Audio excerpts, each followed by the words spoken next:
Kenapa dari awal saya nggak percaya pada IKN?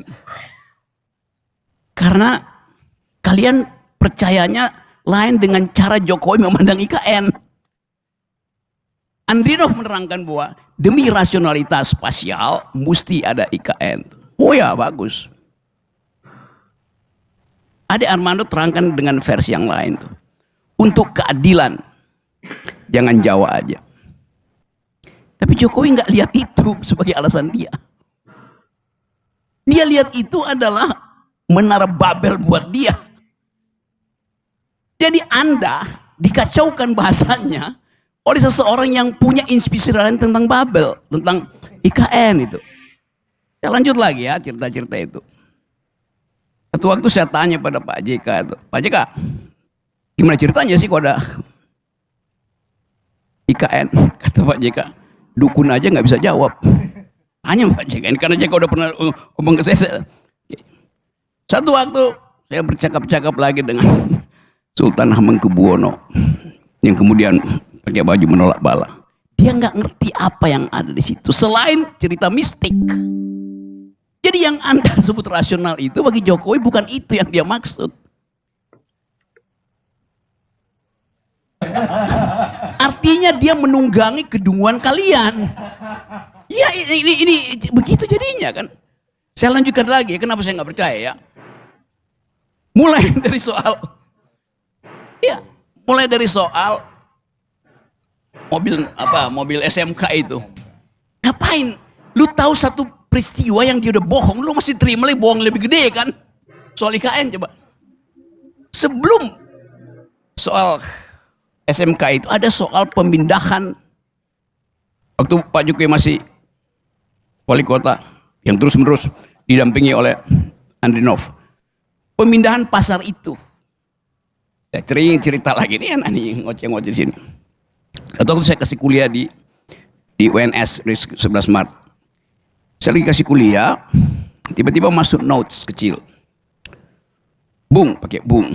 Setelah kasih kuliah kita mau ngobrol ya. Itu Jokowi masih wali kota loh itu. Oke. Saya kasih kuliah, saya tanya mana yang mau ngomong. Mau bicara apa? Metodologi, teori? Bukan, kami bukan dosen. Saya pikir dosen.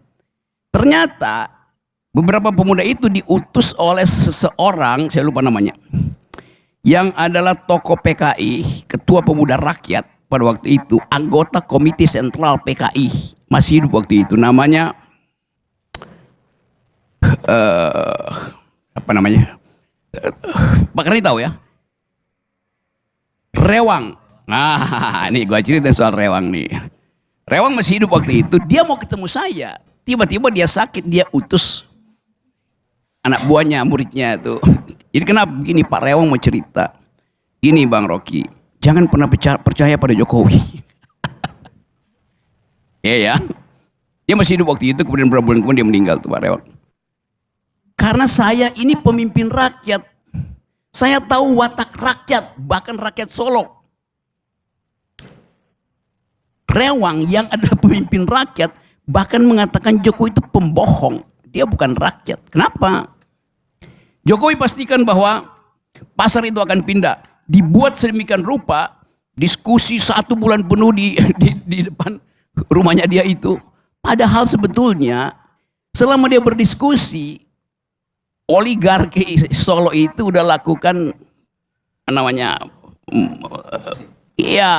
under table transaction uang. Yang dia pindah. Jadi udah disogok dulu, Jokowi bilang bikin panjang ya diskusinya. Kira-kira begitu.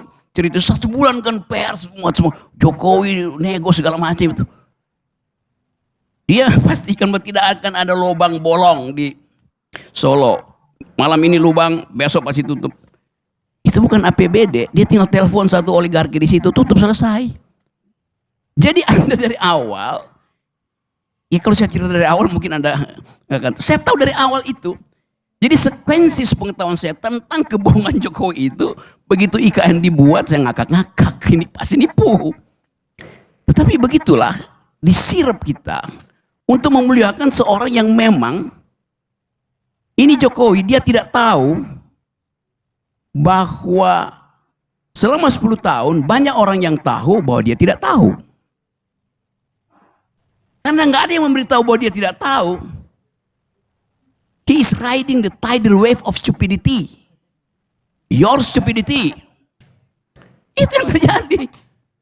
Nah saya mau terangkan, saya nggak ada urusan dengan Pak Jokowi itu. Kalau dendam kagak. Kaisang ulang tahun, Kaisang kawin, keluarga Jokowi undang saya bahkan masuk VIP. Nggak perlu nunggu kayak Anies Baswedan nunggu siang hari. Saya yang malam hari langsung lewat situ kan. Jadi saya nggak ada urusan dengan itu tuh. Jadi terus menurut saya mau baca itu, ini apa keadaan itu. Jadi kalau sekarang, ya memang yang kita mau bicara ini mau diapain tuh. Kalau soal kebohongan itu berseri kebohongannya. Apa yang baik dilakukan di situ? Bagus tadi usulan Dedi.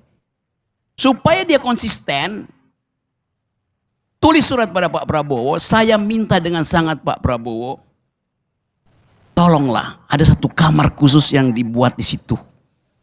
Walaupun anggarannya mungkin cuma 10 miliar atau 100 juta. Untuk anak saya, supaya dia bisa menikmati legasi yang saya bayangkan itu. Apa yang bisa dilakukan oleh Gibran di situ? Jadikan istana itu sebagai, bukan sebagai tempat pangkalan LPG 3 kilogram.